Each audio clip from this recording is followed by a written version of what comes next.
Okay, so if you'll allow me, I'm going to talk, unless you're exhausted, I'm going to talk 15, 20 minutes. Is that okay? It's okay? I'm going to talk 15, 20 minutes for some things, just some pointers. I don't have all the answers. It's going to take a collective effort. Things we need to do to start addressing the problem of massive homegrown alienation from the mosque. And these are suggestions. First of all, of course, I mentioned the importance of scholarship that is conversant not just with traditional Islamic sources, but also with the vast amount of Western scholarship that is coming out. We need young people that are superior in that kind of work. And it's happening. We're starting to get it. We need more. We need to make our voices heard. And we need, and it, not to go in there with a chip on your shoulder or anything, just become good scholars. But, awesome. I wanted to mention a proposition that I think we can discuss in a moment. And I think you'll agree with me basically, generally on this. It's like a meta-theorem. It's not always true, but it's most often true.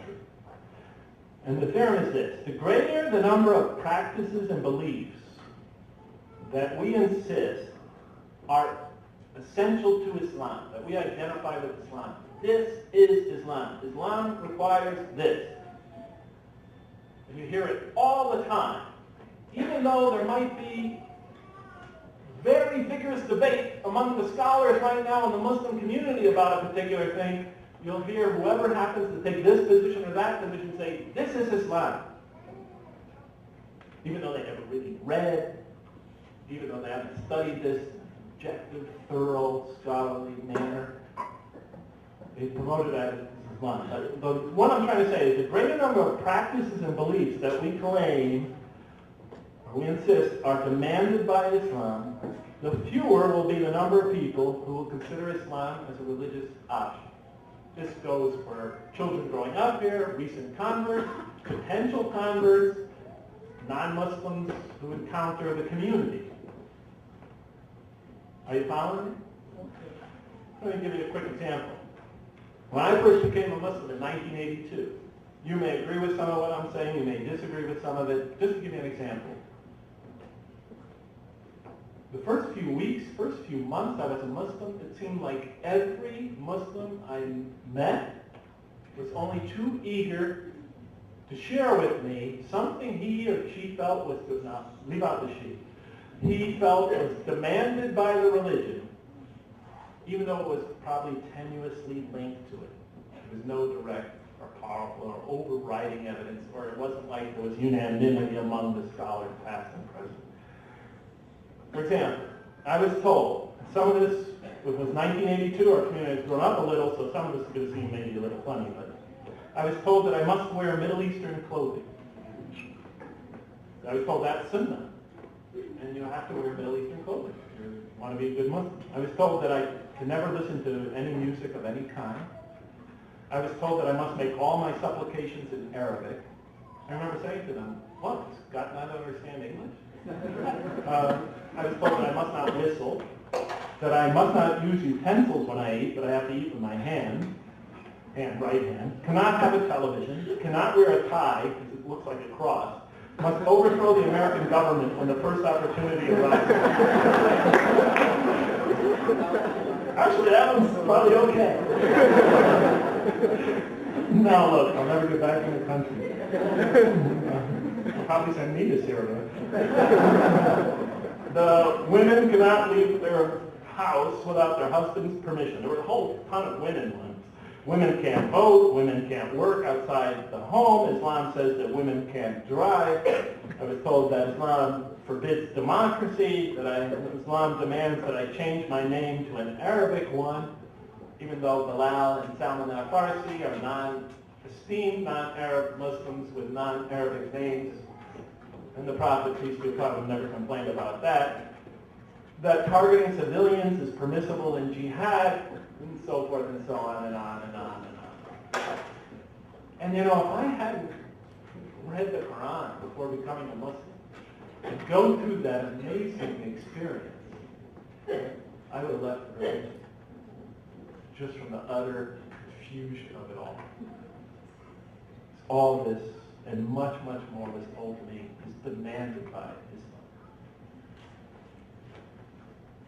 And the Quran warns us about that. It says, have you considered what provisions God has sent down? I'm roughly translating in English. And how you made some of it haram and some of it halal? You made it haram and halal. In the Quran, the burden of proof is on the person who makes it haram, because everything is halal without divine evidence, according to the Quran. But, time and time again, brothers say, that's haram, that's haram, that's haram. Young people email me. So many things are haram in this religion. Is anything halal?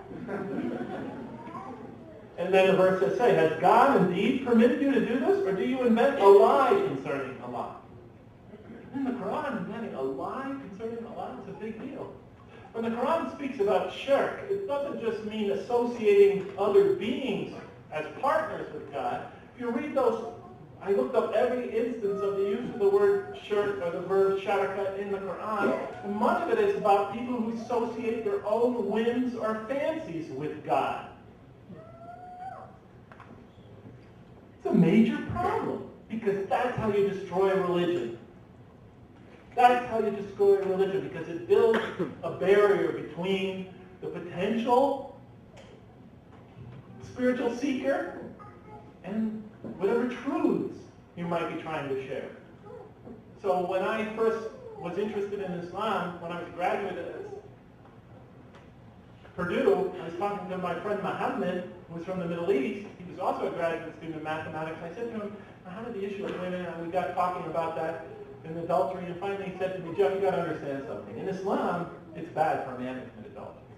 But it's much, much worse for a woman to commit adultery. I said, is that way in Islam? He said, yes. And I told him, well, that shows you that a man or men invented your religion. And I just wasn't interested in talking about Islam anymore. But things changed later. After I met a Muslim woman, another graduate student. No, I didn't end up marrying her. Having a relationship with her. But she was very devout. She came to me for tutoring. We started to discuss the religion. And I started to reconsider, maybe taking a look at the Quran. And then later on, I actually did. But in any case, the Quran also says, and say not for any false thing your tongue puts forth. This is halal and this is haram. Be very careful. So that you do not invent a lie, so that you do invent a lie against God by doing that.